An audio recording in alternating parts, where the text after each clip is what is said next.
Courage wounded deep. Caroline Dawson had spent years enforcing the law, not breaking it. But when Colt Slade, an outlaw with a past tangled in hers, ended up in her jail, she felt her careful world start to crumble.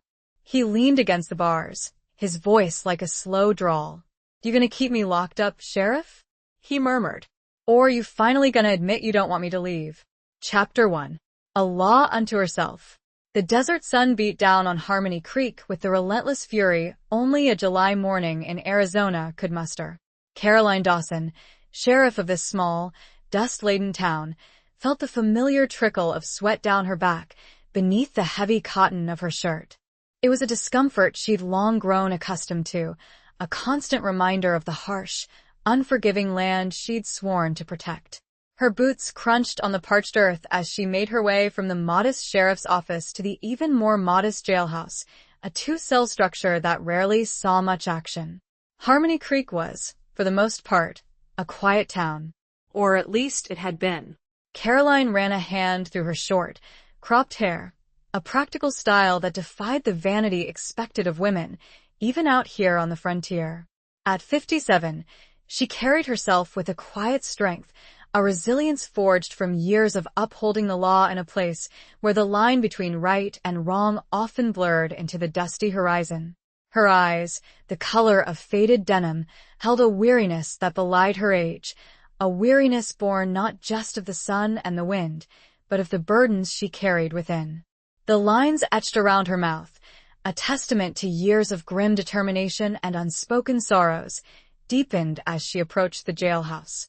The silence of the morning was broken only by the distant whir of a hawk circling overhead and the rhythmic creak of the wooden sign above the jailhouse door, swaying gently in the almost imperceptible breeze.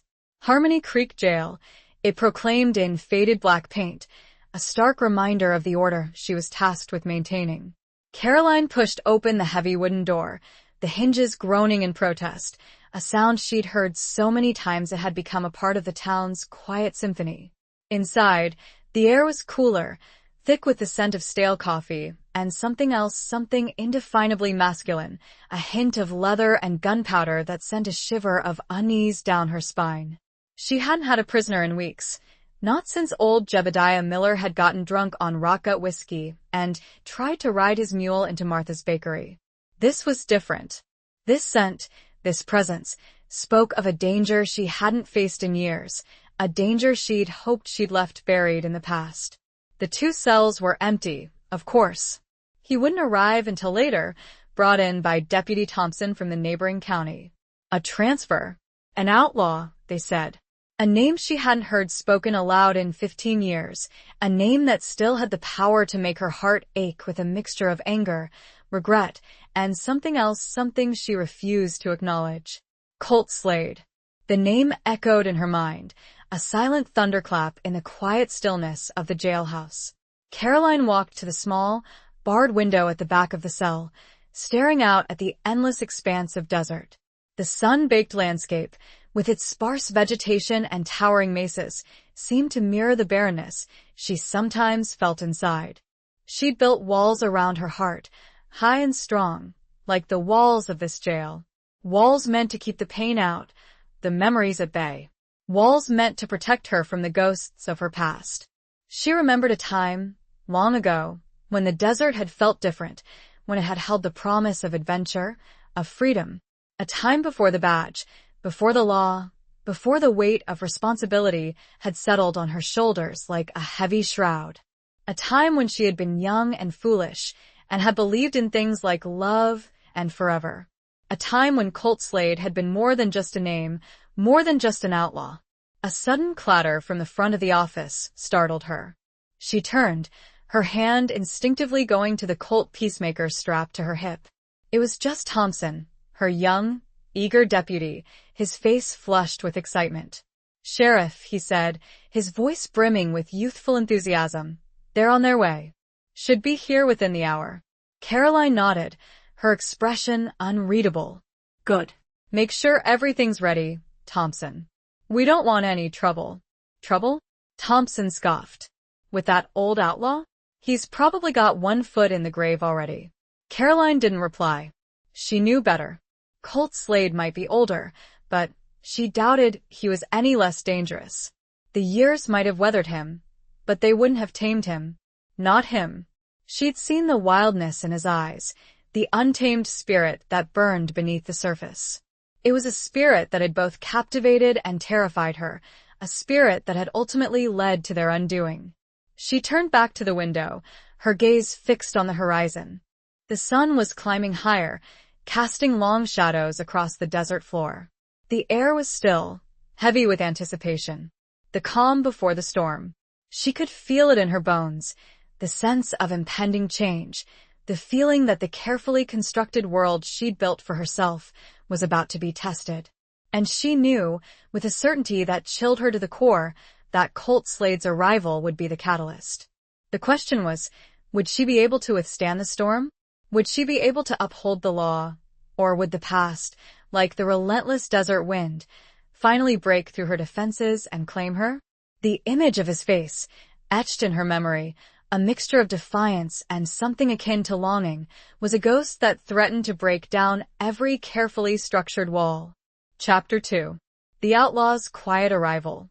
The hours stretched, thin and taut as a wire drawn across the vast expanse of the morning. Caroline busied herself with the mundane tasks of her office, checking the wanted posters that lined the walls, their faded images a testament to the constant ebb and flow of lawlessness in the territory. She sharpened pencils, needlessly rearranged paperwork, and even attempted to polish the already gleaming star on her desk, anything to occupy her hands and still the restless flutter in her chest. Thompson, bless his naive heart, hummed a jaunty tune as he oiled his rifle, the metallic clicks punctuating the otherwise silent office. He was a good lad, Thompson, loyal and eager to please, but he lacked the world weariness, the deep understanding of human nature that came from years of facing the darker side of life. He saw the world in black and white, law and outlaw, good and evil. Caroline envied him his simplicity. The sound of approaching horses finally broke the tension. A cloud of dust billowed on the horizon, growing larger with each passing moment. Caroline felt her heart begin to pound, a slow, heavy rhythm that echoed the hoofbeats drawing nearer. She straightened her shoulders, forcing herself to breathe deeply, to project an image of calm authority. She was the sheriff, after all. She couldn't afford to show weakness, not now, not ever. The horses came to a halt outside, their snorting and the jingle of harnesses filling the air. Caroline stepped out onto the wooden porch, shading her eyes with her hand. Two riders dismounted, their faces grim and dusty from the long ride. Deputy Thompson, ever vigilant, stood beside her, his hand resting on the butt of his rifle. Between the two riders stood a third figure, his hands bound before him. He was taller than she remembered, though his frame was leaner, the muscles honed by a life lived on the edge. His hair, once the color of raven's wings, was now streaked with silver, a testament to the passage of time. But his eyes were the same piercing blue, the same intensity that had always sent a shiver down her spine. They met hers across the dusty yard, and for a moment, the years melted away, and she was no longer Sheriff Dawson, but simply Caroline, the young woman who had dared to love an outlaw. Sheriff Dawson, one of the riders said, tipping his hat. We've brought you Colt Slade. Transfer from Pima County. They said you'd be expecting him. Caroline nodded, her voice surprisingly steady. I am. Bring him inside. Colt Slade didn't speak. He simply held her gaze, his expression unreadable. It was a look that challenged her, questioned her, and perhaps held a flicker of something else, something she couldn't quite define. The riders, sensing the unspoken tension, exchanged a nervous glance before prodding Colt forward. He moved with a surprising grace, despite his bound hands.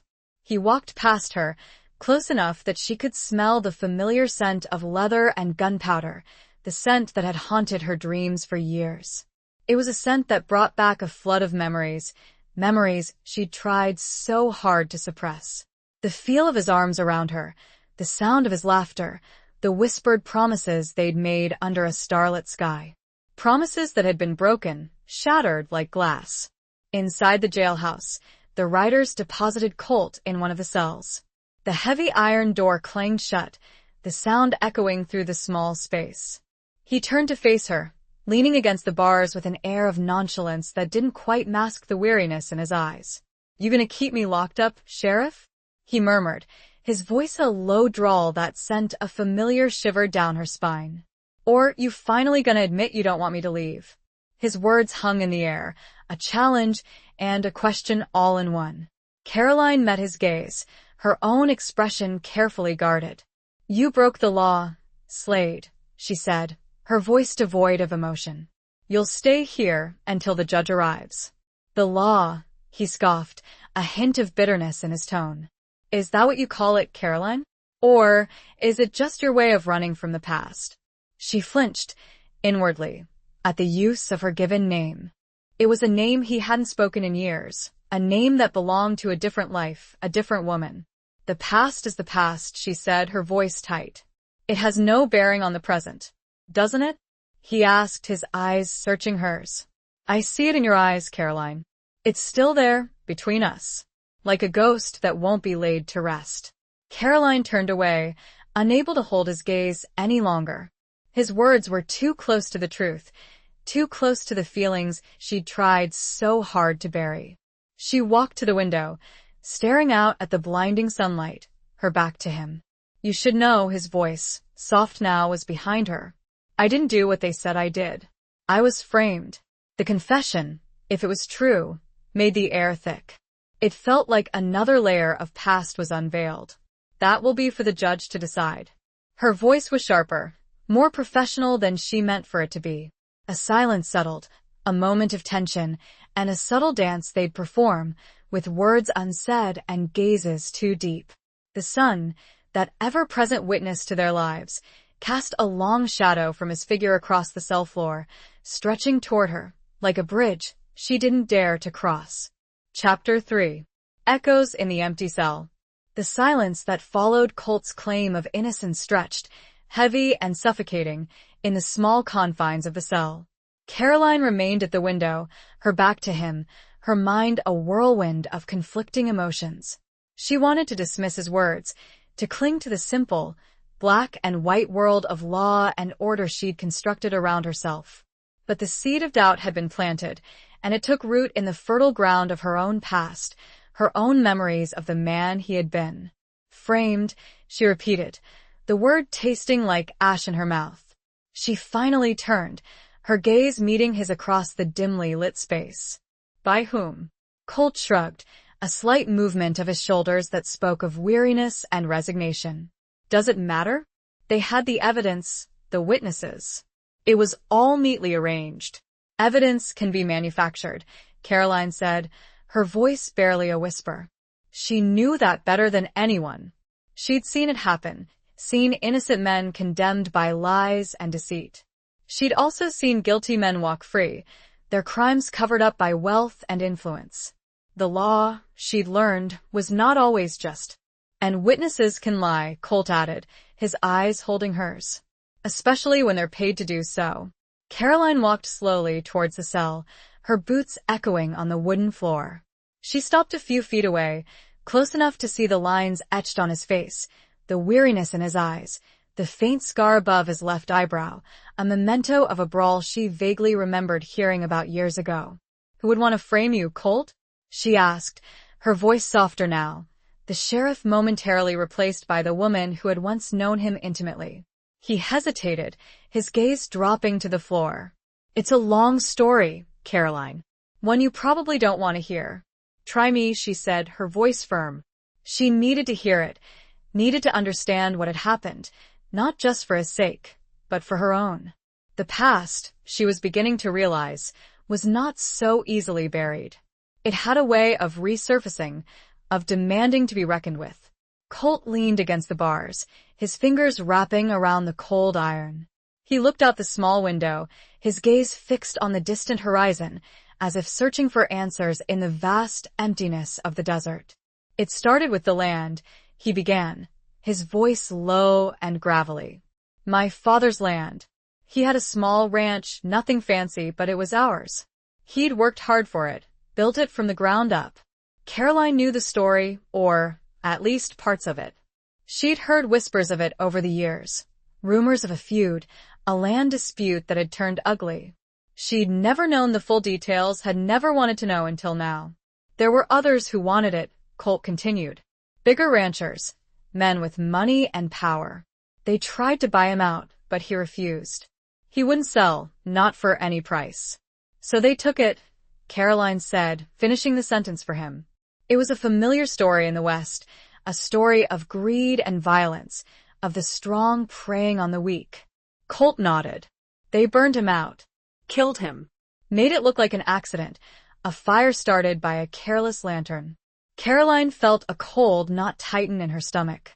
She'd investigated similar cases, seen the devastation left behind by such acts of cruelty. She'd always felt a sense of helplessness, a frustration at the injustice of it all.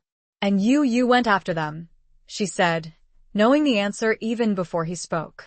Colt's eyes met hers, a flicker of anger burning in their depths. I did what any man would do. I sought justice. Or what I thought was justice at the time. Revenge, Caroline corrected, her voice flat. Call it what you will, he said, his voice hardening. They took everything from me. My father, my home, my life. I had nothing left to lose. He paused, his gaze drifting back to the window. The silence stretched again, filled only by the distant sounds of the town slowly awakening. Caroline could feel the weight of his words, the burden of his past. She could also sense the truth in them, a truth that resonated deep within her. And that's how you became an outlaw, she said, more a statement than a question. Colt turned back to her, a wry smile twisting his lips. That's how they made me an outlaw, Caroline. I just played the part they assigned me. The distinction, subtle but crucial, struck a chord. The echoes of the past, of her own choices and their consequences, resonated sharply in the confines of the empty cell. His story mirrored, in a twisted way, the path she could have taken. The path she had, for a brief, reckless time, almost followed. The sun continued its relentless climb, casting stripes of light through the bars of the cell, painting patterns on the floor that shifted and changed like the uncertain future. Chapter 4. Shadows of a Shared Past. The silence that descended after Colt's revelation felt different, charged with a shared understanding that transcended the bars separating them. Caroline moved closer, drawn by an invisible force, the years of separation seeming to shrink with each step. The sheriff's office, the jail, the harsh Arizona sun outside all faded into a blurry backdrop as the echoes of their intertwined past filled the space. I heard stories, Caroline said softly, her voice catching slightly. About the Slade gang. About robberies, killings. Colt's jaw tightened. Stories grow in the telling. They become legends, twisted and exaggerated. Some of it was true, some of it wasn't. And the part about you? She pressed, needing to hear it from him, to separate the truth from the myth. The part about the man who killed without remorse, the man who became a legend in his own right? He looked down at his hands, the knuckles white where they gripped the bars. I did what I had to do to survive, Caroline. I lived by a code, a different code than the one you uphold, but a code nonetheless. A code that justified killing? She challenged, the sheriff in her reasserting itself. He looked up, his eyes meeting hers, a flicker of pain in their depths. A code that demanded loyalty, that protected those who couldn't protect themselves. A code that was born of necessity, of the harsh realities of this land. Caroline knew what he meant. She'd seen it herself. The way the law often failed to reach the remote corners of the territory, the way people were forced to rely on their own strength, their own sense of justice. She'd always clung to the law, to the structure it provided, but she understood the appeal of a different path, the temptation to take matters into one's own hands. And what about the innocent people who got caught in the crossfire? She asked, her voice barely a whisper. The ones who weren't part of your code, your world?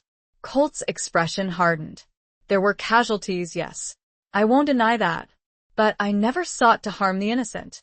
I targeted those who had wronged me, those who had taken everything from me. And that made it right? Caroline challenged, the words bitter on her tongue. He shook his head slowly. Nothing made it right, Caroline. Nothing ever made it right. But it was all I had left.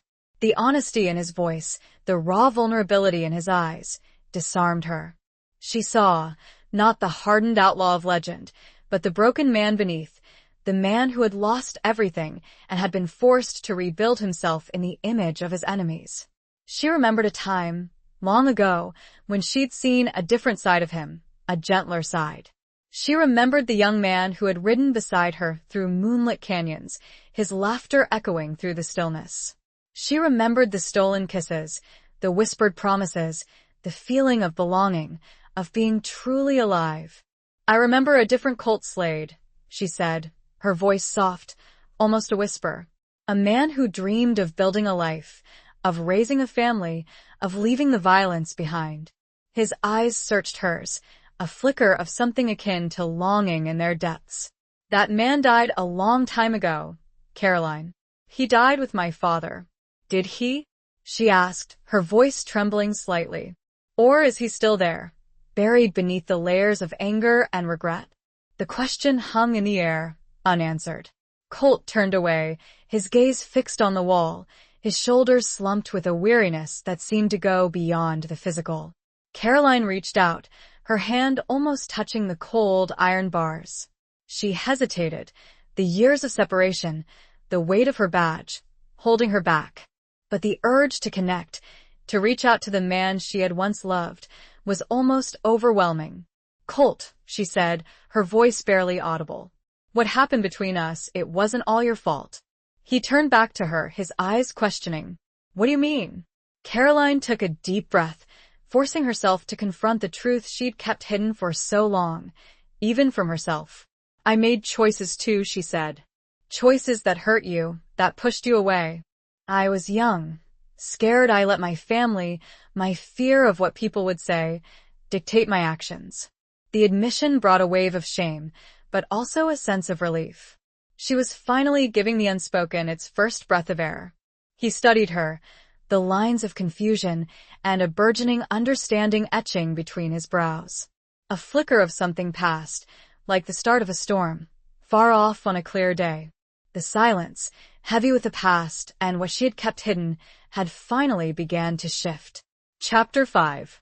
The Price of Silence. The weight of Caroline's confession hung in the air, a tangible presence in the small, confined cell. Colt stared at her, his blue eyes searching hers, trying to decipher the meaning behind her words, the emotions that flickered across her face. He'd carried his own burden of guilt and regret for years, blaming himself for the way things had ended between them. To hear her admit to a share of the responsibility was unexpected. You let your family decide for you, he repeated, his voice low, almost a murmur. It wasn't a question, but a statement of fact, a confirmation of something he'd long suspected but had never dared to voice. Caroline nodded, her gaze dropping to the floor. My father, he was a good man, but he was also rigid. He had certain expectations, certain ideas about how things should be. He didn't approve of you, of your lifestyle. My lifestyle, Colt echoed, a hint of bitterness in his tone. The lifestyle he helped create by turning a blind eye to the corruption and greed that drove my father to his grave. Caroline flinched, knowing he was right. Her father, for all his talk of law and order, had often chosen to ignore the injustices that benefited him and his friends. He'd been part of the system, part of the problem. I know, she said softly. And I wasn't strong enough to stand up to him. I was afraid of losing my family, of being ostracized by the community. I chose the safe path, the easy path. And you regretted it, Colt said, his voice devoid of accusation. He understood the pressures she'd faced, the difficult choices she'd had to make. He'd made his own share of bad choices, driven by anger and grief. Caroline looked up, her eyes meeting his. Every day, she admitted, her voice thick with emotion.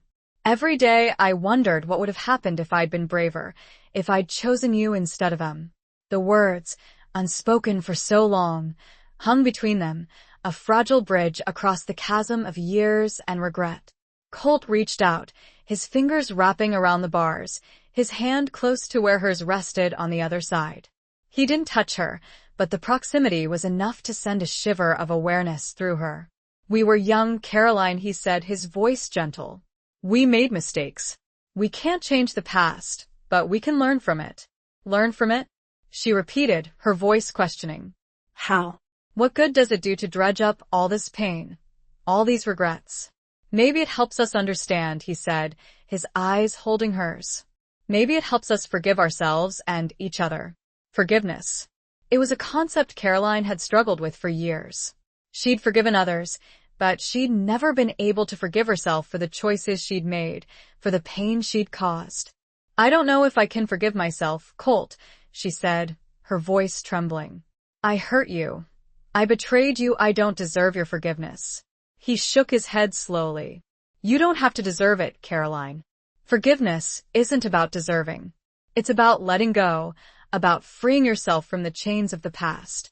His words resonated deep within her, a glimmer of hope in the darkness of her regret. She'd spent so long clinging to her guilt, to her self-imposed punishment, that she'd forgotten what it felt like to be free. "And what about you?" she asked, her voice barely a whisper. "Can you forgive me?" He looked at her, his blue eyes filled with a depth of emotion she hadn't seen in years. "I forgave you a long time ago, Caroline," he said softly.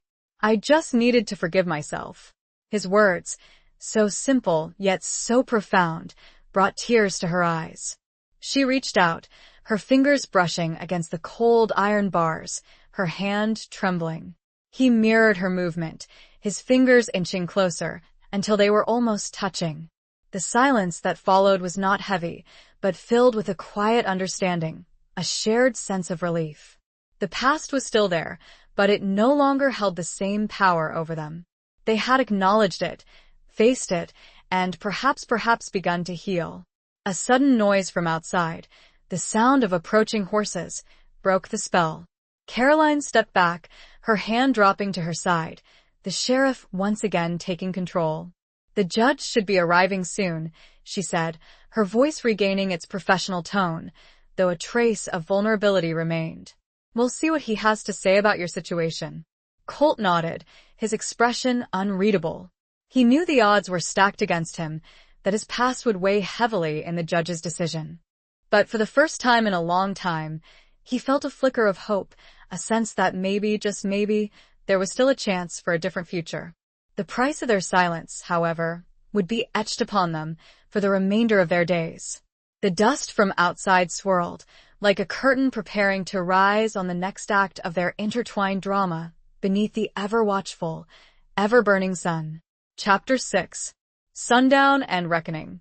The afternoon sun cast long, distorted shadows across the dusty main street of Harmony Creek as Judge Harrison arrived, his stern countenance and imposing black robes a stark contrast to the weathered buildings and the casual attire of the townsfolk who had gathered to witness the proceedings. He was a man known for his strict adherence to the law, his unwavering commitment to justice, and his complete lack of sympathy for those who dared to transgress it. Caroline stood beside Deputy Thompson, her expression carefully neutral, as the judge dismounted his horse and approached the sheriff's office. She'd sent Thompson to fetch a few men from the saloon to act as a makeshift jury, a formality required by law, even in a small town like Harmony Creek. The men, a motley crew of ranchers and miners, shuffled nervously, their eyes shifting between the judge and the jailhouse where Colt Slade awaited his fate. "Sheriff Dawson," Judge Harrison said, his voice booming across the silent street. "I understand you have a prisoner awaiting trial. Colt Slade, is it?" "Yes, Your Honor," Caroline replied, her voice steady. "He's being held on charges of robbery and murder, transferred from Pima County." "Serious charges," the judge said, his gaze sweeping over the assembled crowd. "Let's proceed with the hearing. Bring the prisoner out." Caroline nodded and gestured to Thompson, who unlocked the jailhouse door and motioned for Colt to step outside. Colt emerged, his hands still bound, his expression unreadable. He stood tall and proud, Despite his circumstances, his blue eyes scanning the crowd, his gaze finally settling on Caroline. The makeshift jury was sworn in, the judge recited the charges, and the hearing began. The evidence against Colt was presented, a damning litany of eyewitness accounts, circumstantial evidence, and a signed confession from one of his alleged accomplices. Caroline listened, her heart sinking with each piece of evidence, her initial doubts about his guilt slowly eroding. "Mr. Slade," Judge Harrison said, his voice sharp and accusatory, "do you have anything to say in your defense?" Colt looked at the judge, his expression unwavering. "I was framed, Your Honor. I didn't commit these crimes." "Framed?" The judge scoffed. "A convenient excuse, Mr. Slade. Do you have any evidence to support this claim?"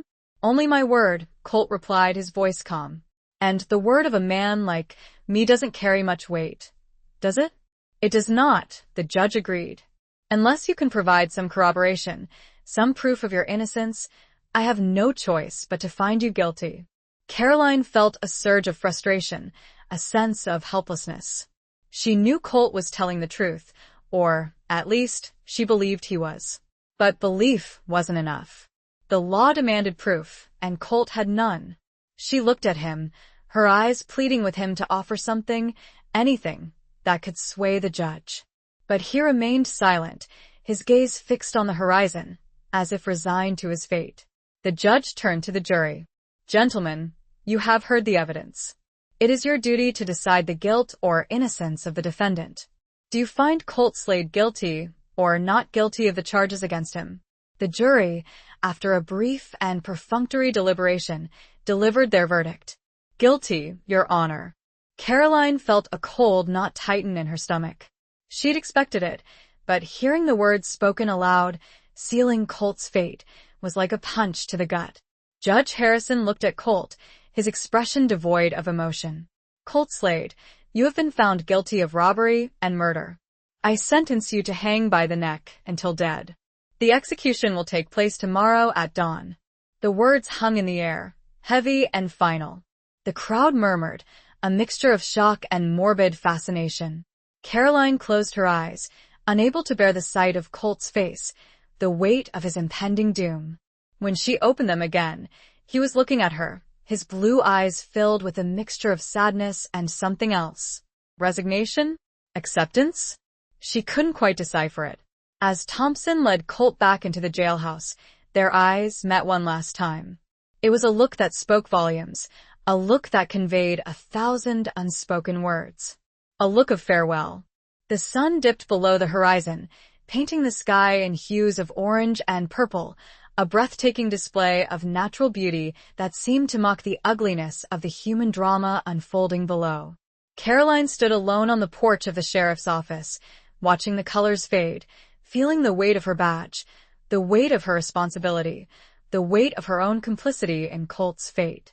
She knew that she should move on, that there was nothing to do now.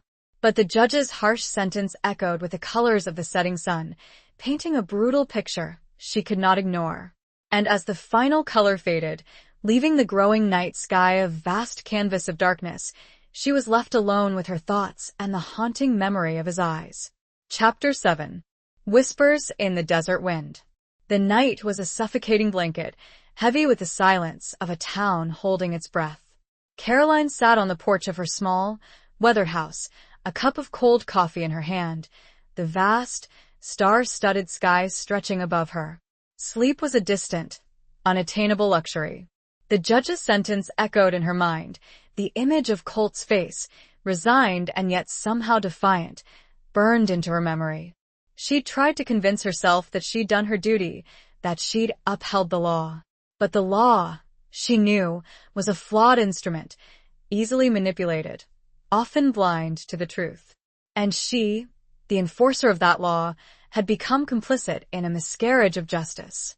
The desert wind whispered through the canyons, carrying with it the faint scent of sage and dust, a familiar aroma that usually brought her comfort. Tonight, however, it felt like a mournful lament, a lament for Colt, for the life he'd lost, for the life they'd both lost so many years ago. She remembered the night they'd first met, a town dance, the air filled with music and laughter. She'd been young, naive, drawn to his rebellious spirit, his untamed energy. He'd been different from the other men in Harmony Creek, the ranchers and farmers who courted her with polite smiles and predictable futures. He'd been a breath of fresh air, a wild storm in her otherwise calm and ordered life. They'd stolen away from the dance, riding their horses into the moonlit desert, the vast expanse of sky a witness to their stolen kisses, their whispered promises. He'd talked of leaving Harmony Creek, of building a life together, a life free from the constraints of her family, of the expectations of the town. She'd almost said yes. Almost. But fear, that insidious voice of doubt, had held her back. She'd chosen the safe path, the familiar path, and in doing so, she'd broken his heart, and her own. Now, years later, the consequences of that choice were about to play out in the most brutal way possible. Colt was going to die, and she, the woman who had once loved him, would be the one to stand by and watch. A sound startled her, the faint creak of a floorboard on the porch. She turned, her hand instinctively going to the gun at her hip.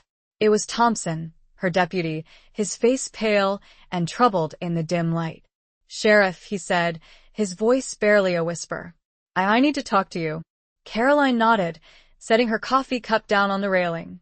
"What is it, Thompson?" He hesitated, his gaze shifting nervously. "It's about Slade, about the trial. Something's not right." Caroline felt a flicker of hope, a spark of defiance against the overwhelming sense of despair. "What do you mean?" Thompson stepped closer, his voice low and urgent. "I overheard some of the men talking, the ones who testified against Slade. They were bragging about how they'd been paid to lie, about how they'd planted the evidence." Caroline's heart leaped. "Paid by whom?" Thompson shook his head. "They didn't say. But they were scared. Scared of whoever it was, scared of what would happen if they talked." "But they did talk," Caroline said, her mind racing. "To you. That means they might be willing to talk again, to tell the truth." Thompson looked doubtful. "I don't know, Sheriff. They were drunk, boasting. They might clam up now, especially if they know I heard them." "We have to try," Caroline said, her voice firm. "We have to find out who's behind this, who framed Colt. We have to stop the execution." The idea, once unthinkable, now seemed like the only possible course of action. She couldn't stand by and let an innocent man die, not when there was a chance, however slim, to save him. "But the Judge," Thompson began, his voice hesitant. "He won't listen. He's already made up his mind." "He'll have to listen," Caroline said, her determination hardening. "If we can find proof, if we can expose the truth, he'll have no choice." She stood up, her mind made up. She was no longer just the sheriff, upholding a flawed law. She was a woman fighting for justice, for redemption, for a second chance. "Get your horse, Thompson," she said, her voice ringing with a newfound authority. "We're going to find those men, and we're going to make them talk." The whispers on the desert wind, for the first time that night, seemed to carry a hint of hope, a promise of a dawn that might not be as dark as she had feared, that this chapter in their story was not over, but had taken an unexpected turn. She buckled her gun belt a little tighter, the leather familiar and comforting against her hip, and headed for the stable. Chapter 8. The Unspoken Bond. The moon hung high and silvered in the inky sky, casting long, ethereal shadows across the desert landscape as Caroline and Thompson rode out of Harmony Creek. The air was cool and crisp, a welcome change from the stifling heat of the day. The only sounds were the rhythmic thud of their horses' hooves and the occasional howl of a distant coyote. Caroline's mind raced, replaying Thompson's words, piecing together the fragments of information, searching for a pattern, a connection. Who would want to frame Colt? And why? The land dispute, his father's murder, it was all connected. She was sure of it. But the details remained elusive, hidden in the shadows of the past. "Do you know where these men live, Thompson?"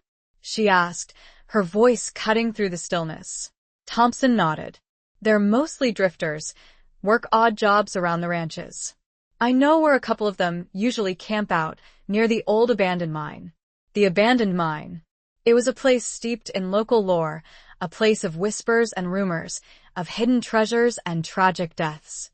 It was also a place where men could disappear without a trace, where secrets could be buried deep beneath the earth. They rode in silence for a while, the vastness of the desert pressing in on them, a reminder of the insignificance of their individual struggles against the backdrop of the ancient, unforgiving land. Caroline felt a strange sense of calm, a clarity of purpose that had eluded her earlier. She was doing what she had to do, what she should have done years ago. She glanced at Thompson, his young face illuminated by the moonlight. He was nervous, she could see it in his eyes, but he was also determined. He believed in her quest for justice, and that gave her strength. "You did a good thing, Thompson," she said, her voice soft. "Coming to me, telling me what you heard." He shrugged, a shy smile touching his lips. "It was the right thing to do, Sheriff. I couldn't just let it go." "No," Caroline agreed. "You couldn't. And neither can I." They reached the abandoned mine, a dark, gaping hole in the side of a rocky hill. The remnants of old buildings, weathered and crumbling, stood like silent sentinels, guarding the secrets of the past. The air was heavy with the scent of decay, of something old and forgotten. They dismounted, their horses tethered to a scraggly mesquite tree. Thompson led the way, his rifle held ready, his eyes scanning the shadows. Caroline followed close behind, her hand resting on the butt of her own gun. They found the men huddled around a dying campfire, their faces illuminated by the flickering flames. They looked up, startled, as Caroline and Thompson approached, their expressions a mixture of fear and drunken bravado. "Sheriff Dawson," one of them muttered, his voice slurred. What brings you here?" Caroline stepped forward, her gaze fixed on the men. "I need to talk to you," she said, her voice firm and unwavering. "About Colt Slade. About the trial." The men exchanged nervous glances. One of them, a burly man with a scarred face, stood up, his hand instinctively going to the knife at his belt. "We already told you everything we know," he said, his voice defiant. "We testified. It's over." "It's not over," Caroline said, her voice cold. "Not until I know the truth. And I know you lied. You were paid to lie." The men's faces paled. The burly man took a step back, his hand dropping from his knife. We don't know what you're talking about," he stammered.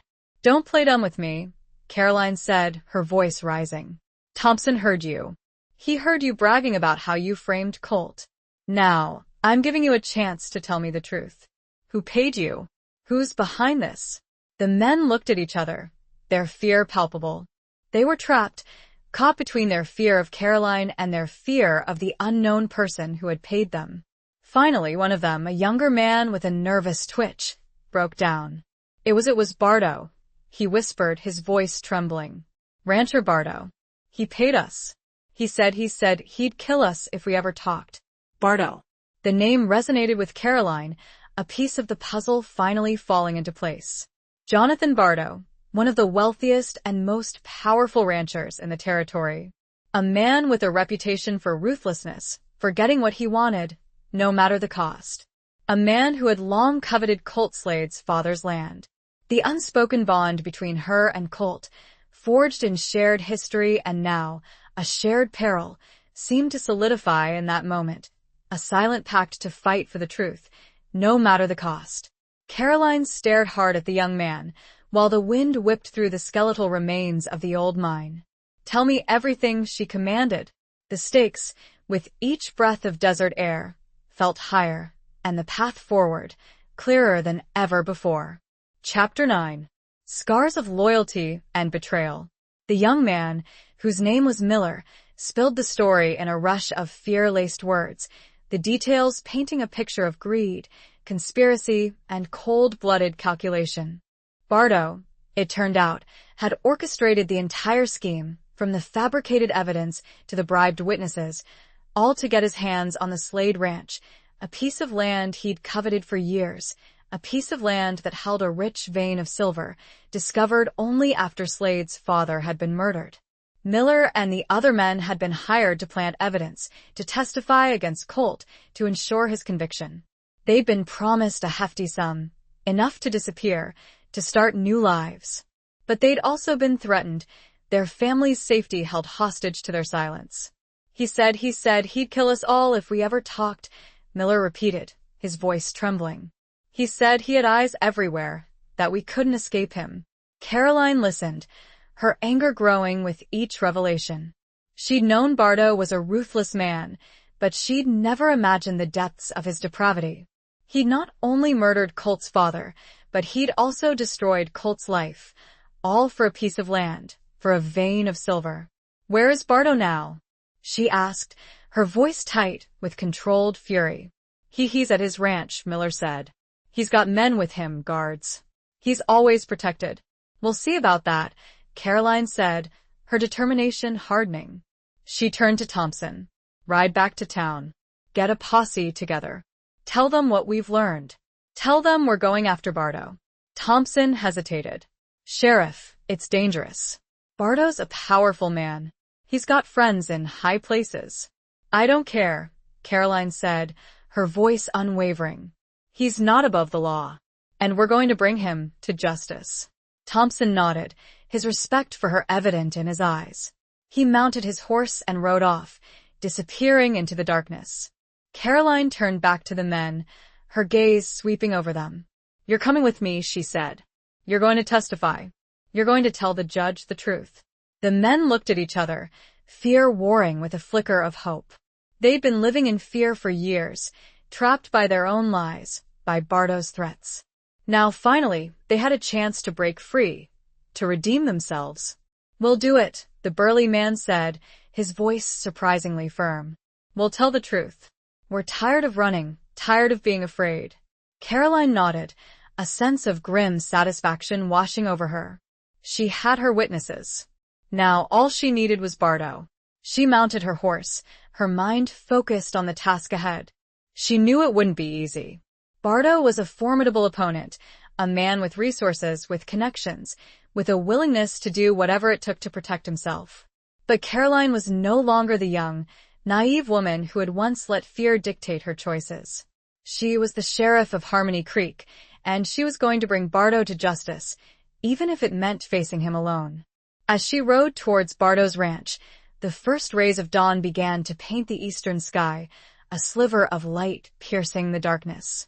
It was a new day, a new beginning, a chance to right the wrongs of the past. She thought of Colt, sitting in his cell, awaiting his execution. She thought of the years they'd lost, the life they could have had. She thought of the scars, both visible and invisible, that they both carried, scars of loyalty and betrayal, of love and loss. And she knew, with a certainty that went beyond the law, beyond her duty as sheriff, that she would do whatever it took to save him. It was no longer just about justice. It was about redemption, about forgiveness, about a second chance for both of them. The scars of their past, she realized, were not just marks of pain, but also maps guiding them toward a possible future, a future that suddenly seemed within reach, if only she could succeed. The wind carried the scent of the coming dawn, a mixture of dust and hope, as she spurred her horse onward, toward a confrontation that would determine not only Colt's fate, but her own. Chapter 10. A storm on the horizon. Bardo's ranch was an imposing sight, a sprawling estate nestled in a fertile valley, a stark contrast to the arid landscape surrounding it. The main house, a two-story adobe structure with a wide veranda, sat like a fortress, surrounded by outbuildings, corrals, and a network of fences. It was a testament to Bardo's wealth and power, a symbol of his dominance over the territory. Caroline approached cautiously, her eyes scanning the surroundings, her hand resting on the butt of her gun. The three men, Miller and his two companions, rode beside her, their faces pale and apprehensive. They were her witnesses, her key to exposing Bardo's crimes, but they were also liabilities, vulnerable to Bardo's reach. The ranch was quiet, seemingly deserted. The early morning air was still, the silence broken only by the chirping of birds and the distant lowing of cattle. It was an illusion, Caroline knew. Bardo was a cautious man, a man who always had his guard up. He wouldn't be caught unawares. As they drew closer to the main house, figures emerged from the shadows, men armed with rifles, their faces grim and hostile. Bardo's guards. They'd been expecting her. "Hold it right there, Sheriff," one of the guards said, his voice rough and threatening. "You're not welcome here." Caroline stopped her horse, her gaze fixed on the guard. "I'm here to see Bardo," she said, her voice calm but firm. "I have business with him." "Bardo ain't seeing nobody," the guard said, his hand tightening on his rifle. "Turn around and ride out. Now." "I'm not leaving until I've spoken to him," Caroline said, her voice unwavering. "And I'm not alone. I have witnesses who can testify to his crimes." She gestured to Miller and the other men, who shifted nervously in their saddles. The guards looked at them, their expressions a mixture of surprise and anger. "You turncoats," one of the guards spat, his voice filled with venom. "You'll regret this." "We're just telling the truth," Miller said, his voice trembling but resolute. "We're done being afraid." A tense silence hung in the air, the standoff between Caroline and the guards reaching a critical point. The sun was rising higher, casting long shadows across the ranch, illuminating the faces of the men, their expressions hardened by years of violence and intimidation. Suddenly, the door to the main house opened, and Bardo himself stepped out onto the veranda. He was a tall, imposing man, his silver hair and neatly trimmed beard giving him a distinguished appearance. But his eyes, cold and calculating, belied the veneer of respectability. "Sheriff Dawson," he said, his voice smooth and controlled. "What a surprise. To what do I owe this unexpected visit?" "You know why I'm here, Bardo," Caroline said, her voice tight with anger. "I have witnesses who can testify to your crimes. You framed Colt Slade. You murdered his father." Bardo smiled, a chilling, humorless smile. "Those are serious accusations, Sheriff. Do you have any proof?" "These men are my proof," Caroline said, gesturing to Miller and the others. "They were there. They helped you. They're ready to tell the truth." Bardo's smile vanished. His eyes narrowed, his gaze sweeping over the men, his expression turning to one of pure fury. "You fools," he hissed. "You pathetic, spineless fools. You'll pay for this betrayal." He turned to his guards. "Kill them," he ordered, his voice cold and ruthless. "Kill them all." The guards raised their rifles, their fingers tightening on the triggers. Caroline reacted instantly, drawing her gun and firing. The shot echoed across the ranch, the bullet finding its mark in one of the guard's shoulders. Chaos erupted. Gunfire filled the air, the sound of bullets whizzing past, the screams of men, the thud of bodies hitting the ground. Caroline fought with a fierce determination, her years of experience as a law officer coming to the fore. She saw Thompson, arriving with the posse, their horses charging into the fray, their guns blazing. The tide of the battle began to turn.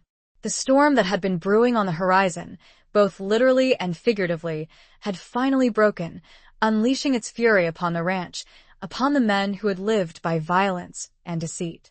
The sky darkened, the wind picked up, and the air crackled with tension, with the imminent clash of justice and corruption. Caroline moved, ducking and weaving behind cover, firing with deadly accuracy, protecting not just herself, but the witnesses who were the key to bringing down Bardo and freeing Colt. The battle raged, a maelstrom of gunfire and shouts, a desperate fight for survival, for justice, for the future. Chapter 11. The Sheriff's Dilemma.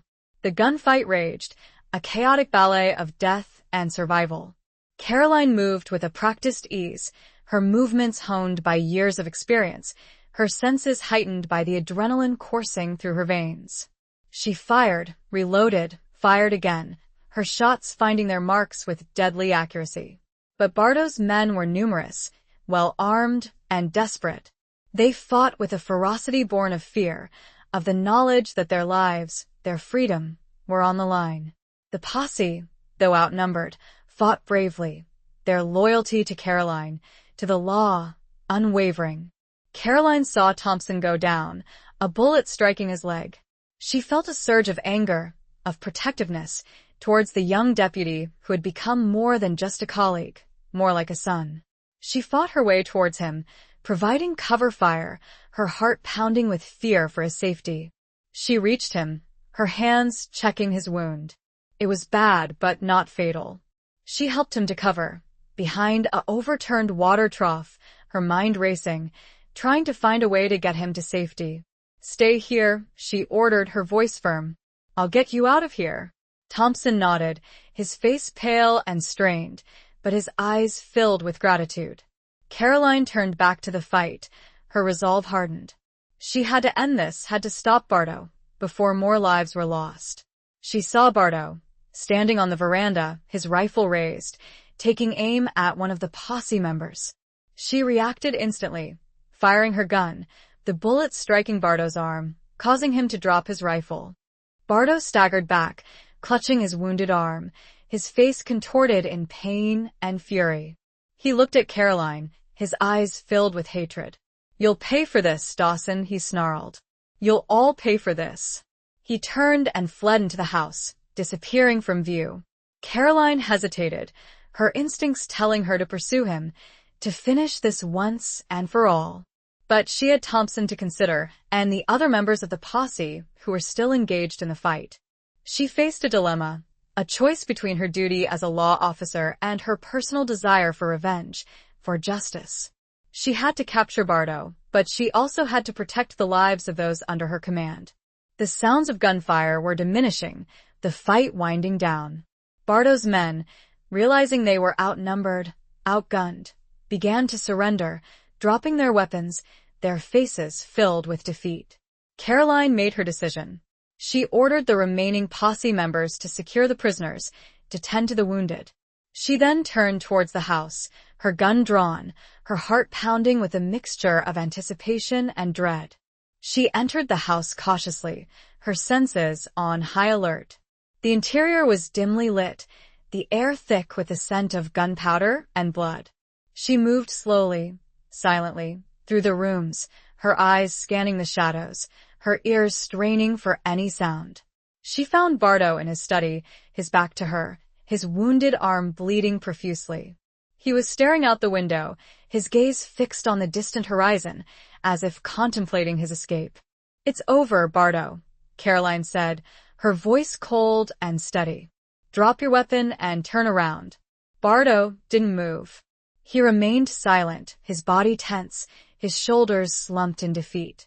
"I said, drop your weapon," Caroline repeated, her voice hardening. She took a step closer, her gun aimed at his back.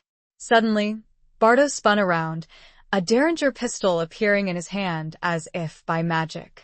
He fired, the bullet whizzing past Caroline's head, missing her by inches. Caroline reacted instinctively, firing her own gun, the bullet striking Bardo in the chest. He staggered back, his eyes widening in surprise, in disbelief. He looked down at the spreading stain on his shirt, his hand reaching out to touch it, as if unable to comprehend what had happened. He collapsed to the floor, his body hitting the ground with a heavy thud. The Derringer fell from his hand, clattering on the wooden floor. Caroline stood over him, her gun still smoking, her heart pounding in her chest. She looked down at his lifeless body, her expression a mixture of relief and regret. It was over. Bardo was dead. Colt was free. But the cost had been high. The sheriff's dilemma, that internal conflict between duty, justice, and personal feelings, had reached its climax. The choice she had made, to prioritize the safety of her men, had ultimately led to Bardo's death. And though justice had been served, the weight of that choice, the burden of taking a life, even a life as corrupt as Bardo's, would stay with her forever. The silence of the house was broken only by her ragged breath, the echo of the final gunshot a stark reminder of the price of freedom, of the thin line between law and outlaw, between right and wrong. Chapter 12. Under a blood-red sky. The news of Bardo's death and Colt's exoneration spread through Harmony Creek like wildfire, carried on the wind, whispered in hushed tones in the saloons and shops, proclaimed from the rooftops by those who had witnessed the events unfold. The town, which had been holding its breath, collectively exhaled, a mixture of relief, disbelief, and a dawning sense of justice finally served. Caroline, her face streaked with dirt and gunpowder, her clothes torn and bloodied, returned to the jailhouse, the 3 witnesses in tow. She found Judge Harrison, shaken but unharmed, overseeing the removal of Bardo's men, who were now prisoners themselves, awaiting their own trial. The judge listened, his expression growing increasingly grave, as Caroline recounted the events at Bardo's ranch, the confession of the witnesses, the gunfight, and Bardo's death. He examined the evidence, the planted items, the signed statements from Miller and his companions, the corroborating testimony of the posse members. It seems, the judge said, his voice heavy with regret, that a grave miscarriage of justice has been averted. Colt Slade, you are a free man.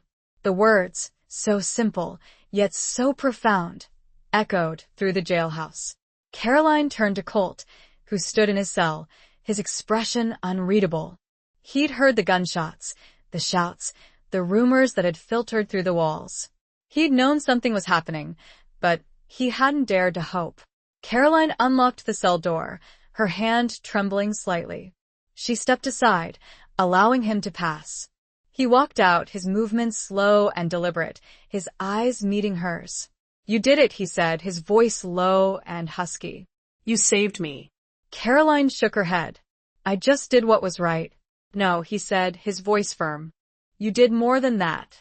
You risked your life, your career, everything. For me. She looked at him, her eyes searching his. The years of separation, the pain, the regret, seemed to melt away in that moment. She saw, not the outlaw, not the legend, but the man she had once loved, the man who had always held a piece of her heart. I owed you that much, she said softly. And more. He reached out, his hand gently touching her cheek. His fingers traced the lines of exhaustion, of worry, that were etched on her face. You don't owe me anything, Caroline, he said. You never did. The sky outside was a canvas of blood red and orange, the aftermath of the storm, both literal and metaphorical, that had swept through Harmony Creek. The setting sun cast long shadows across the town, a reminder of the darkness that had almost consumed them, but also a promise of a new dawn, a new beginning. The townsfolk gathered outside the jailhouse, their faces a mixture of curiosity and relief. They watched as Colt Slade, a free man, stepped out into the sunlight, his silhouette framed against the fiery sky. They cheered, a spontaneous outpouring of emotion, a celebration of justice, of redemption. Colt looked at them, his expression softening. He'd been an outcast, a pariah for so long. Now he was being welcomed back, accepted as one of their own. Caroline stood beside him, her hand resting lightly on his arm. She felt a sense of peace, of closure, that she hadn't felt in years. The burden she'd carried, the guilt, the regret, had finally been lifted. What will you do now? She asked, her voice barely a whisper. He looked at her, his blue eyes filled with a depth of emotion that made her heart ache. I don't know, he said. I haven't thought that far ahead. I just need time. Time to heal, to figure things out. You have time, she said, her voice firm. All the time in the world.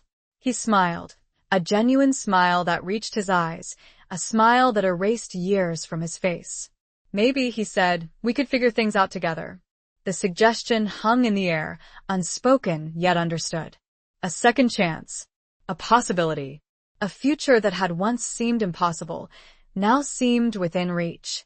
The blood-red sky, a testament to the violence and the struggle that had brought them to this point, began to fade, giving way to the soft, gentle hues of twilight. And as the stars began to appear one by one, in the vast expanse above, Caroline and Colt stood together, their hands clasped, their hearts filled with a fragile hope, a hope that maybe, just maybe, they could finally find their way back to each other, back to the love that had been buried, but never truly extinguished. The town watched, silently, as their sheriff and the newly freed outlaw looked off into the distance, not a word between them, just the promise of tomorrow. Chapter 13. The Outlaw's Plea. The days following Bardo's death and Colt's release were a blur of activity. There were investigations, depositions, legal proceedings to navigate. Caroline, as sheriff, was at the center of it all, ensuring that justice was served, that the truth was revealed, that the wounds inflicted on Harmony Creek could begin to heal. Colt, meanwhile, remained a quiet presence in the town. He stayed in the small, spare room above the saloon, a temporary haven while he tried to figure out his next move. He kept to himself, mostly, avoiding the curious gazes and whispered conversations of the townsfolk. He was a free man legally, but he knew he was still an outsider, still marked by his past. Caroline visited him often, bringing him meals, updates on the investigation, and sometimes just her company. They talked, slowly at first, cautiously, like two strangers circling each other, wary of reopening old wounds. But gradually, the walls between them began to crumble, the years of separation fading, replaced by a tentative, fragile connection. One evening, as the sun dipped below the horizon, painting the sky in hues of orange and purple, Caroline found Colt sitting on the small balcony outside his room, staring out at the vast expanse of desert. He looked lost, adrift, like a ship without a sail. She sat down beside him, the silence stretching between them, comfortable yet charged with unspoken emotions. "You're thinking of leaving," she said, her voice soft, almost a whisper. It wasn't a question, but a statement of fact. She'd seen it in his eyes, the restlessness, the yearning for something more, something beyond the confines of Harmony Creek. He nodded, his gaze fixed on the distant horizon. "I can't stay here, Caroline. Not anymore. There are too many memories, too many ghosts." "I understand," she said, though a part of her, the part that had dared to hope, ached at his words. "But I don't know where to go," he continued, his voice tinged with a hint of desperation. "I don't know what to do. I've been an outlaw for so long, I don't know how to be anything else." Caroline reached out, her hand covering his. His skin was warm, rough from years of hard living, but the touch sent a shiver of familiarity through her. "You're not an outlaw anymore, Colt," she said, her voice firm. "You're a free man. You can be anything you want to be." He looked at her, his blue eyes searching hers. "Can I?" he asked, his voice barely audible. "After all I've done, after all the pain I've caused?" "Yes," she said, her voice unwavering. "Everyone deserves a second chance. You more than anyone." He squeezed her hand, his grip tight, almost painful. "I don't deserve you, Caroline," he said, his voice thick with emotion. "After everything, after the way I treated you, don't," she interrupted, her voice gentle. "The past is the past. We both made mistakes. We both have regrets. But we can't change what happened. We can only move forward." "Move forward," he repeated, the words tasting like a foreign language on his tongue. How?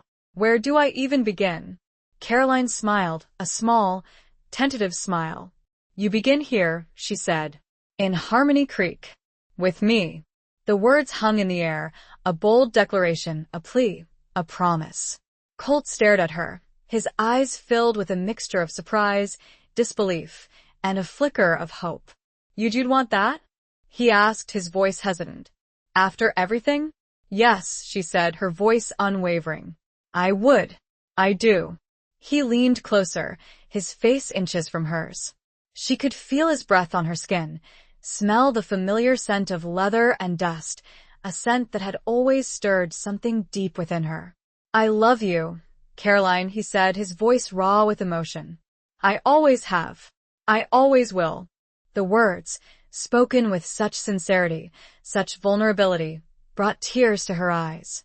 She'd waited years to hear them, had dreamed of this moment, had almost given up hope. "I love you too, Colt," she said, her voice trembling. "I never stopped loving you." He closed the distance between them, his lips meeting hers in a kiss that was both tender and passionate, a kiss that erased years of separation, of pain, of regret. It was a kiss that sealed their fate, that bound them together, that promised a future, a second chance at the love they had almost lost. It was the outlaw's plea, spoken not with words, but with a touch, a look, a kiss that transcended the past and embraced the possibility of a shared future. The desert sky, a vast canvas of stars, bore witness to their reunion, to their unspoken vow, to their hesitant, hopeful steps towards a new beginning. Chapter 14. Crossroads of the Heart. The kiss lingered, a promise whispered in the twilight, a bridge across the chasm of years and regrets. But as they drew apart, a shadow of uncertainty flickered in Colt's eyes. The reality of their situation, the complexities of their intertwined past and uncertain future, began to surface. "Caroline," he said, his voice hesitant, it's not going to be easy. There will be people who won't understand, who won't accept it." Caroline nodded, her hand still resting on his. She knew he was right. Harmony Creek was a small town, a place of rigid social norms, of unspoken judgments. Their relationship, a sheriff and a former outlaw, would be met with resistance, with disapproval, perhaps even with outright hostility. "I know," she said, her voice firm, "but I don't care. I'm not afraid of what people will say. I'm not that young, naive girl anymore. I'm the sheriff, and I make my own choices." "But your position," Colt persisted, his brow furrowed with concern. "Your reputation, it could all be jeopardized." Caroline smiled, a small, determined smile. "My reputation is built on more than just upholding the law, Colt. It's built on honesty, on integrity, on doing what's right.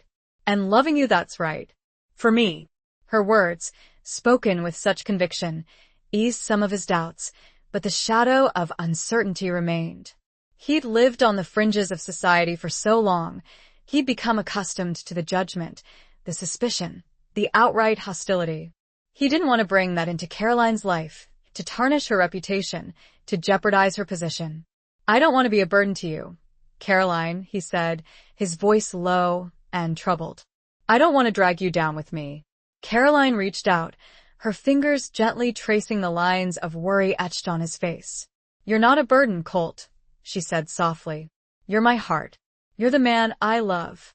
And I'm strong enough to handle whatever comes our way." Her words, her touch, her unwavering belief in him, were like a balm to his soul. He'd spent so long feeling alone, isolated, unworthy of love, that her acceptance, her unconditional love, was almost overwhelming. He pulled her closer, his arms wrapping around her, holding her tight. He buried his face in her hair, breathing in the familiar scent of her, a scent that had always brought him comfort, a sense of belonging. "I don't know what the future holds, Caroline," he said, his voice muffled against her hair. "But I know I want to face it with you, by my side. And I want to face it with you," she said, her voice filled with emotion. "Whatever it may bring." They stood there, embraced, in the fading light, the silence broken only by the whisper of the desert wind and the beating of their hearts. It was a moment of peace, of connection, of a shared understanding that transcended words. But the crossroads of the heart, Caroline knew, were never simple, never straightforward. There would be challenges ahead, obstacles to overcome, doubts to conquer. Their relationship, their love, would be tested. She thought of her father, of the disapproval he would have voiced, of the pressure he would have exerted. But her father was gone, and she was no longer bound by his expectations, by his rigid worldview. She thought of the townsfolk, of their potential reactions, of the whispers and the stares. But she was the sheriff, and she had earned their respect, their trust. She would face their judgment, their disapproval, with her head held high. She thought of Colt's past, of the scars he carried, of the demons he still battled. But she was there for him, to support him, to help him heal, to show him that he was worthy of love, of redemption. They were at a crossroads, a turning point in their lives. They could choose to go their separate ways, to retreat into the safety of their familiar worlds. Or they could choose to face the future together, to navigate the challenges, to build a new life, a new love, on the foundation of their shared past. And as the stars emerged, one by one, in the vast, darkening sky, Caroline and Colt knew, with a certainty that went beyond words, beyond doubt, that they would choose each other. They would choose love.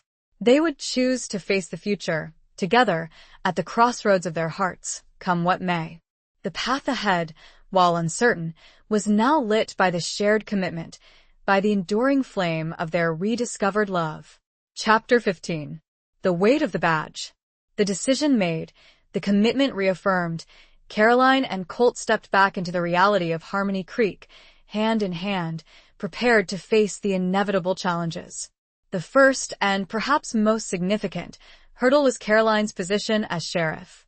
The weight of the badge, the symbol of her authority, her responsibility, seemed to grow heavier in the days that followed. The town, while initially relieved by Colt's exoneration and Bardo's demise, was now buzzing with whispers and speculation about Caroline's relationship with the former outlaw. Some were supportive, seeing it as a testament to her compassion, her belief in redemption. Others were critical, questioning her judgment, her ability to uphold the law, while being romantically involved with a man who had once lived outside it. The pressure mounted. The town council, a group of influential men who held considerable sway over Harmony Creek's affairs, called a meeting. Caroline was summoned, asked to explain herself, to justify her actions.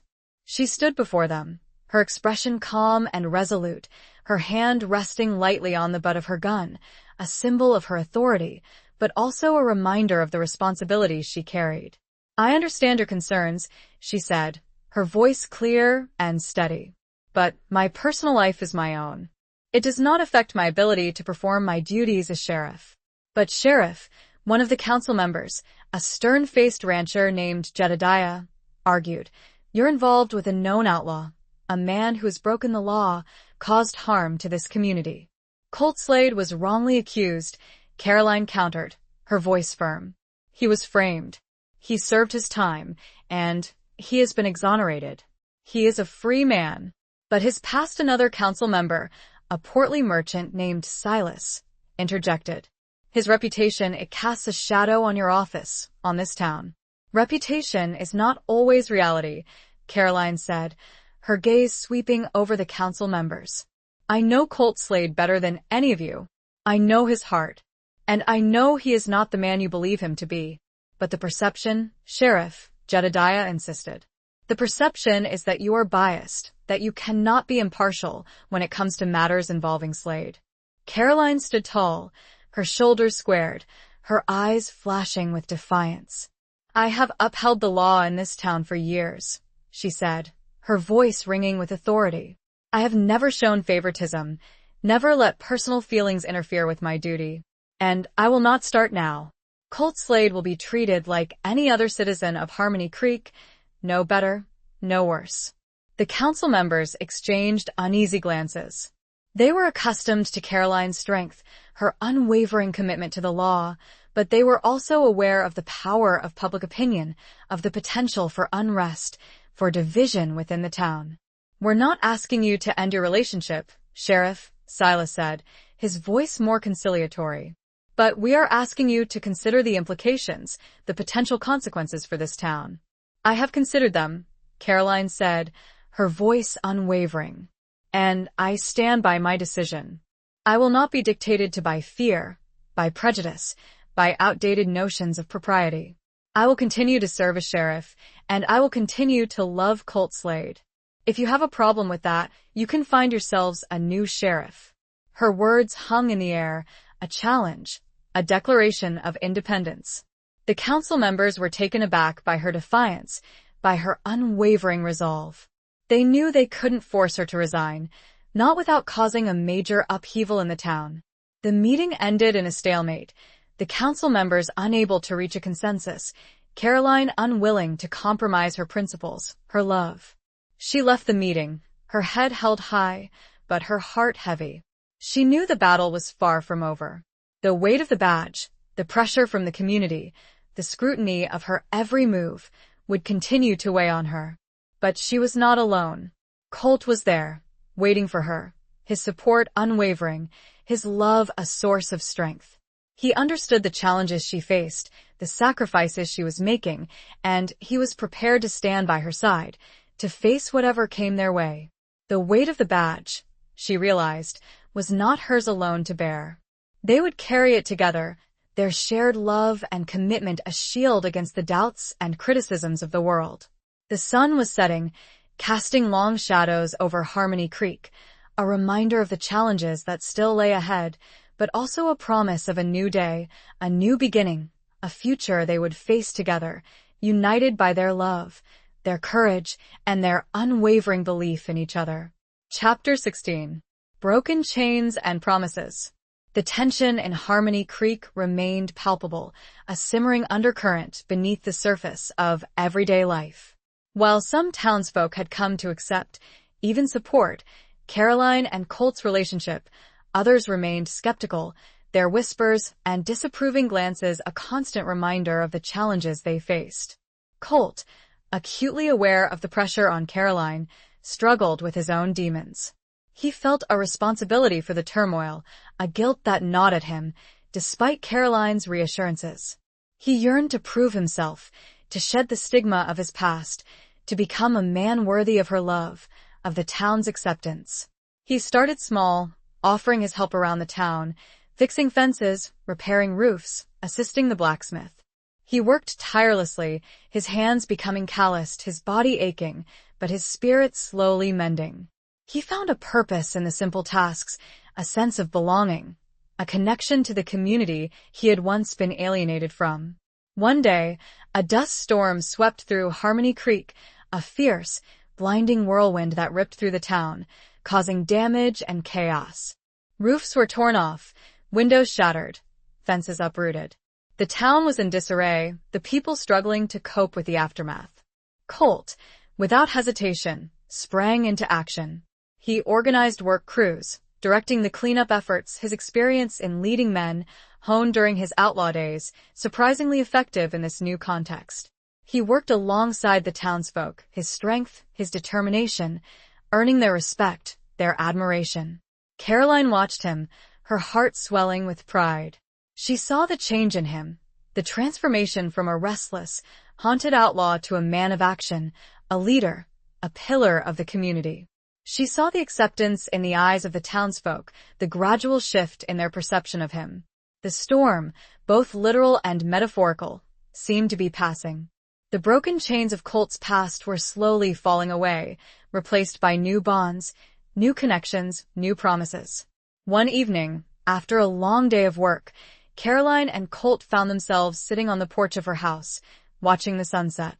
The sky was a breathtaking canvas of orange, purple, and gold, a peaceful contrast to the chaos of the past few days. "You know," Colt said, his voice soft, "I never thought I'd see the day when I'd be working alongside the people I used to well, you know." Caroline smiled. "People can change, Colt. You've proven that." "It's thanks to you," he said, his eyes meeting hers. "You believed in me, even when I didn't believe in myself." "I always believed in you, Colt," she said, her voice filled with emotion. "I just needed you to believe in yourself too." He reached out, his hand gently touching her cheek. "I do now," he said. "And I want to make a life with you, Caroline, here in Harmony Creek. If you'll have me." Caroline's heart overflowed with love. "I'll have you, Colt," she said, her voice trembling slightly. "Always." He leaned in and kissed her, a tender, passionate kiss that sealed their commitment, their love. It was a kiss that spoke of broken chains and new promises, of a future built on trust, on forgiveness, on a shared belief in the power of redemption. The chains of the past, the stigma of his outlaw days, the disapproval of some members of the community still existed, but they no longer held the same power. Colt had proven himself, not just to Caroline, but to the entire town. He had earned their respect, their acceptance, and most importantly, he had found his own sense of belonging, his own sense of purpose. The promises they made to each other, whispered in the twilight, were not just words, but commitments, actions, a shared vision of a future where the past no longer defined them, where love and acceptance triumphed over prejudice and fear. The desert sky, a vast, star-studded expanse, bore witness to their love, to their resilience, to their unwavering belief in the possibility of a new beginning. The storm had passed, leaving behind a clearer sky, a stronger bond, and a future filled with hope. Chapter 17. Running from the Dawn. Despite the progress Colt had made, the acceptance he had found within the community, a shadow of his past remained, a threat that lingered on the horizon. News arrived in Harmony Creek of a series of robberies plaguing neighboring towns, stagecoaches ambushed, banks looted, the perpetrators matching the description of some of Colt's former gang members. Sheriff Dawson, despite her personal feelings, knew her duty. The law was the law, and she couldn't ignore the mounting evidence, the growing suspicion that Colt's old associates were involved. The whispers in town grew louder, the doubts resurfaced, and the pressure on Caroline intensified. One evening, a posse from a neighboring county rode into Harmony Creek, led by Sheriff Buckley, a hard-nosed lawman with a reputation for ruthlessness and a personal vendetta against Colt Slade. He'd been tracking the gang for weeks, and the trail had led him to Harmony Creek. "Sheriff Dawson," Buckley said, his voice cold and accusatory, "I have reason to believe Colt Slade is involved in these robberies. I'm here to arrest him." Caroline's heart sank. She knew this day might come, but she'd hoped, prayed, that it wouldn't. She stood her ground, her hand resting on the butt of her gun, her expression unwavering. "You have no proof, Buckley," she said, her voice firm. "Colt has been here in Harmony Creek. He's been working, helping the community. He's turned his life around. He's an outlaw, Dawson," Buckley sneered. "They don't change. He's just biding his time, waiting for the right moment to strike." "That's not true," Caroline insisted. "I know him. He's not involved." "We'll see about that," Buckley said, his eyes narrowing. "Where is he?" Caroline hesitated. She knew she should cooperate, should uphold the law, but her heart, her loyalty to Colt, rebelled. She couldn't betray him, couldn't hand him over to Buckley, knowing the man's reputation, his eagerness to see Colt hang. "He's not here," she said, her voice barely a whisper. It was a lie, a desperate attempt to protect him, but a lie nonetheless. Buckley's eyes searched hers, his expression filled with suspicion. "Don't lie to me, Dawson," he said, his voice threatening. "It'll only make things worse for him, and for you." He turned to his posse. "Search the town," he ordered. "Find him." The posse spread out, their horses' hooves pounding the dusty streets, their presence a menacing cloud over Harmony Creek. Caroline watched them, her heart pounding with fear, with guilt, with a desperate hope that Colt had somehow managed to escape. She knew he'd been planning to leave, to start a new life somewhere else, somewhere far from the shadow of his past. He talked about it, hesitantly at first, then with a growing sense of urgency. He'd wanted to spare her the trouble, the constant scrutiny, the pressure from the community. Had he finally decided to run? Had he left Harmony Creek, seeking a fresh start, a chance to escape the ghosts that haunted him? She ran to the saloon, to his room, her heart filled with a desperate hope that she would find it empty, that he was gone. But as she reached the door, she saw him, standing on the balcony, his gaze fixed on the posse searching the town. He turned as he heard her approach, his expression a mixture of resignation and something else. "Love." "I'm not running, Caroline," he said, his voice calm. "I'm not going to let them chase me anymore. I'm going to face this, whatever the consequences." His eyes met hers, in the fading light of the approaching dusk, conveying more than words could ever say. Caroline's heart, torn between her duty and her love, shattered and, simultaneously, swelled. They were at another crossroads, the biggest yet. Chapter 18. The Gunslinger's Truth. Caroline's heart ached at Colt's words, at the resignation in his eyes. She knew what it had cost him to make that decision, to choose to face the accusations, the potential consequences, rather than run. It was a testament to his courage, his integrity, his desire to finally shed the shadow of his past. "Colt," she said, her voice trembling, "you don't have to do this. You can still leave. I can help you." He shook his head, a small, sad smile touching his lips. "No, Caroline. I'm done running. I'm done hiding. I need to face this for myself, for you, for any chance we might have at a future together." He stepped towards her, his hands gently cupping her face. I'm not involved in these robberies, Caroline. I swear to you. I haven't seen those men in years. I don't know what they're doing, why they're doing it, but I'm not a part of it. Caroline believed him. She saw the truth in his eyes, felt the sincerity in his touch. She'd always believed in him, even when he'd doubted himself. I know, she said, her voice filled with emotion. I know you're not. But Buckley Colt said, his voice troubled. He won't believe me. He wants to see me hang. He's been waiting for this chance for years. Caroline knew he was right. Buckley was a relentless lawman, driven by a personal vendetta, blinded by his own prejudice. He wouldn't listen to reason, wouldn't consider the possibility of Colt's innocence. We'll fight him, Colt, she said, her voice firm. We'll find the evidence, prove your innocence. We'll expose the truth. How? He asked, his voice laced with despair. They have witnesses, they have my past. We have something stronger, Caroline said, her eyes meeting his. We have the truth. And we have each other. She knew it wouldn't be easy. They were facing a formidable opponent, a system stacked against them, a past that refused to stay buried. But she was prepared to fight, to risk everything, to protect the man she loved. She stepped out onto the street, Colt by her side, facing Buckley and his posse. The townsfolk gathered, their faces a mixture of fear, curiosity, and a growing sense of support for Colt, for Caroline. Buckley, Caroline said, her voice ringing with authority, Colt Slade is here, and he's not running. He's innocent of these charges, and we're going to prove it. Buckley scoffed. You're protecting him, Dawson. You're blinded by your affection for this outlaw. I'm upholding the law, Caroline countered. And the law requires proof, not accusations, not prejudice. You have no evidence linking Colt to these robberies. I have witnesses, Buckley said, his voice smug.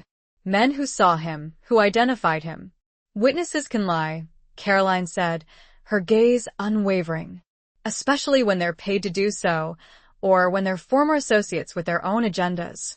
She turned to the townsfolk, her voice rising, addressing them directly. I know Colt Slade. I know his heart. He's not the man you think he is. He's changed. He's proven himself. He deserves a chance, a fair trial, a chance to prove his innocence. The townsfolk murmured, their expressions shifting, their doubts beginning to waver. They'd seen Colt's transformation, his willingness to help, his commitment to the community. They'd witnessed Caroline's unwavering belief in him, her courage, her integrity. Colt stepped forward, his voice calm and steady. I'm not asking for special treatment, he said. I'm just asking for justice. I'm willing to cooperate, to answer any questions, to provide any information I can. But I'm not going to stand by and be wrongly accused, be condemned for crimes I didn't commit.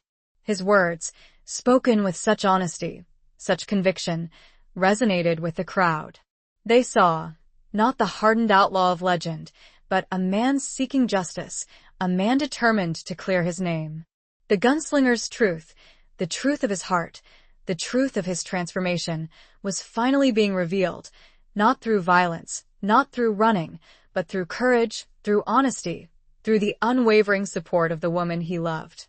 Buckley, sensing the shift in the crowd's sentiment, hesitated. He realized he couldn't simply arrest Colt, not without causing an uproar, not without facing resistance from Caroline, from the townsfolk. He needed more evidence, a stronger case, to justify his actions. The tension, thick and heavy, hung in the air, like the calm before a different kind of storm. He knew this wasn't over. But, for now, a different kind of battle had been won. Chapter 19. A town divided. The uneasy truce that settled over Harmony Creek after Colt's stand was fragile, threatened by the simmering tension between those who believed in his innocence and those who clung to the prejudices of his past. Buckley, though forced to back down temporarily, remained a looming presence, his posse camped just outside of town, a constant reminder of the threat hanging over Colt, over Caroline. Caroline knew she had to act quickly, to find the real perpetrators of the robberies, to clear Colt's name once and for all. She began her own investigation, discreetly at first, questioning the townsfolk, gathering information, piecing together the fragments of evidence. She discovered that the robberies were not random acts of violence, but carefully planned operations, targeting specific businesses, specific individuals. There was a pattern, a connection, that pointed to someone with inside knowledge, someone familiar with the workings of the targeted towns. She learned that Colt's former gang members, the ones implicated in the robberies, had been seen in the company of a stranger, a man who didn't fit the description of any known outlaw, a man who seemed to be calling the shots. Her investigation led her to a surprising discovery, a connection that shocked her, that challenged her assumptions, that threatened to tear Harmony Creek apart. The stranger, the mastermind behind the robberies, was none other than Silas, the portly merchant, the town council member who had been so vocal in his criticism of Colt, of Caroline's relationship with him. Silas, it turned out, had been secretly embezzling funds from the businesses he'd been targeting, using the robberies as a cover for his own crimes. He'd manipulated Colt's former gang members, exploiting their past association with Colt to divert suspicion, to frame him for the crimes. Caroline confronted Silas, her evidence irrefutable, her anger barely contained. Silas, cornered, confessed, his smug facade crumbling, revealing the desperate, greedy man beneath. But Silas wasn't working alone. He had an accomplice, someone who had provided him with the inside information, the knowledge of the town's vulnerabilities, the access to the businesses he targeted. And that accomplice was none other than Jedediah, the stern-faced rancher, the other town council member who had been so critical of Colt, of Caroline. Jedediah, it turned out, had been resentful of Caroline's authority, jealous of her position as sheriff. He'd seen Colt as a threat, a convenient scapegoat, a way to undermine Caroline, to seize control of the town. The revelation of Silas and Jedediah's conspiracy sent shockwaves through Harmony Creek. The town, already divided, was now fractured, the lines of trust and loyalty blurred, broken. Caroline, despite her personal feelings, her sense of betrayal, knew she had to uphold the law, to bring the conspirators to justice. She arrested Silas and Jedediah, her heart heavy, her faith in the community shaken.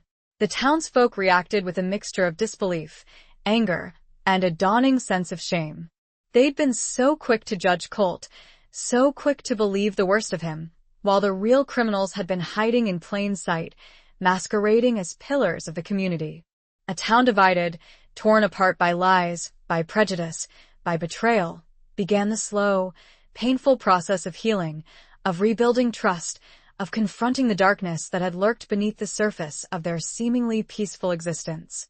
The truth, as painful as it was, had finally been revealed, and with it, a chance for reconciliation, for redemption, for a new beginning. The divisions ran deep, but the exposure of the true criminals offered a path toward unity, toward a future where justice, not prejudice, would prevail. Chapter 20. The final confrontation of hearts and horizons. With Silas and Jedediah in custody, the truth about the robberies revealed, the cloud of suspicion that had hung over Colt finally dissipated.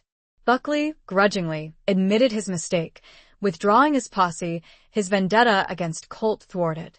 Harmony Creek, though shaken, began to breathe again, the tension easing, replaced by a sense of relief, of justice served. But the scars remained. The betrayal of Silas and Jedediah, the division within the community, the weight of the past, still cast a shadow over Caroline and Colt's future. They had overcome the external threats, the legal challenges, but the internal struggles, the personal demons, remained.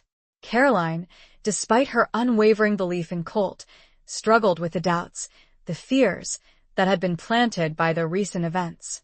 She questioned her judgment, her ability to see people for who they truly were, her fitness to serve as sheriff. Colt, though exonerated, still carried the burden of his past, the guilt, the shame, the fear that he would never truly escape the stigma of his outlaw days. He yearned for a fresh start, a clean slate, but he doubted whether such a thing was possible. They found themselves at a crossroads, their relationship tested, their future uncertain. They loved each other, deeply, passionately, but love, they knew, was not always enough. One evening, as the sun set over the vast, open landscape surrounding Harmony Creek, they rode out to the spot where they had first met, the place where they had shared their stolen kisses, their whispered promises, so many years ago. They dismounted, their horses tethered to a scraggly mesquite tree, the silence stretching between them, heavy with unspoken emotions. "I've been thinking," Caroline said, her voice barely a whisper, her gaze fixed on the distant horizon. Maybe I should resign. Step down as sheriff." Colt looked at her, his eyes filled with surprise, with concern. "Why?" he asked. "You're a good sheriff, Caroline." "The best this town has ever had. But I made mistakes," she said, her voice trembling. "I trusted the wrong people. I almost let an innocent man hang."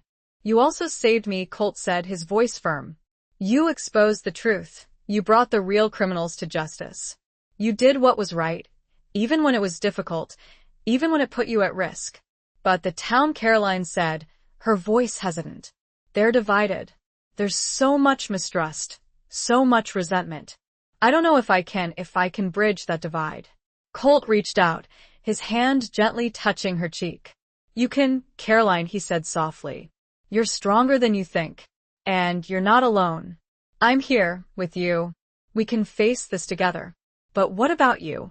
she asked, her eyes searching his. "What about your future? Do you still want to leave? To start over somewhere else?" Colt smiled, a small, tender smile. "I did," he said. "But I don't anymore. I want to stay here, Caroline. With you. In Harmony Creek. If you'll have me." Caroline's heart overflowed with love.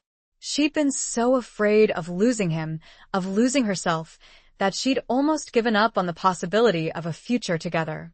"I'll have you, Colt," she said, her voice filled with emotion. "Always." He leaned in and kissed her, a long, passionate kiss that sealed their commitment, their love, their shared future. It was a kiss that transcended the doubts, the fears, the scars of the past. The final confrontation of hearts and horizons, the internal battle they had both been fighting, had finally been resolved. They had chosen each other, chosen love, chosen to face the future together, whatever it may bring. They would stay in Harmony Creek, rebuild the trust within the community, heal the wounds of the past, and create a new life, a new love, on the foundation of their shared history, their unwavering belief in each other. The horizon stretched before them, vast and unknown, but they were no longer afraid. They had each other, and that was all that mattered. The setting sun, a fiery ball of orange and red, dipped below the horizon, casting a golden glow over the landscape, a promise of a new dawn, a new beginning, a future filled with hope, with love, with the enduring strength of their bond. Epilogue. Years passed, and the dust settled in Harmony Creek. The wounds of the past, though still visible as faint scars, had healed, leaving behind a stronger, more resilient community. Caroline remained sheriff, her authority tempered by compassion, her judgment honed by experience. She became a symbol of justice, of integrity, of the unwavering spirit of the frontier. Colt, no longer the haunted outlaw, found his place in Harmony Creek, not just as Caroline's husband, but as a respected member of the community. He used his skills, his knowledge of the land, to help the ranchers, the farmers, the townsfolk. He became a bridge between the old ways and the new, a symbol of redemption, of the possibility of change. They built a life together, a life filled with love, with laughter, with the quiet satisfaction of shared purpose. Their home, a small ranch just outside of town, became a haven, a place of peace and tranquility, a testament to their enduring bond. They never forgot the challenges they had faced, the obstacles they had overcome, the lessons they had learned. The past, though no longer a source of pain, remained a reminder of the fragility of justice, the importance of forgiveness, the enduring power of love.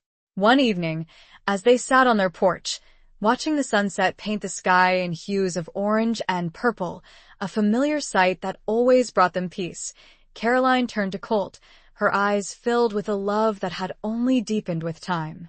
Remember that night, she said, her voice soft, when we thought it was all over, when we thought we'd lost everything. Colt nodded, his hand reaching for hers, their fingers intertwining, a gesture of connection that had become a habit, a comfort. I remember, he said, his voice husky with emotion. I thought I'd lost you forever. But we didn't, Caroline said, her voice firm. We found our way back to each other. We always do. Colt smiled, a smile that reached his eyes, a smile that erased years from his face. We're lucky, he said. We have a second chance, a chance to build a life together, a life we almost lost. We earned it, Caroline said, her gaze meeting his. We fought for it. We never gave up on each other, on our love. They sat in silence, their hands clasped, their hearts filled with gratitude, with peace, with the enduring knowledge that they had found their way home, to each other, to a future that was brighter, more hopeful than they had ever dared to imagine. The stars emerged, one by one, in the vast, darkening sky, a silent witness to their love, to their resilience, to the enduring spirit of the frontier, a spirit that had been tested, but never broken. The vast expanse above them was a canvas on which their life together would continue to be written. The story of the sheriff and the outlaw, a story of love and redemption, of justice and forgiveness, had reached its end, but their life together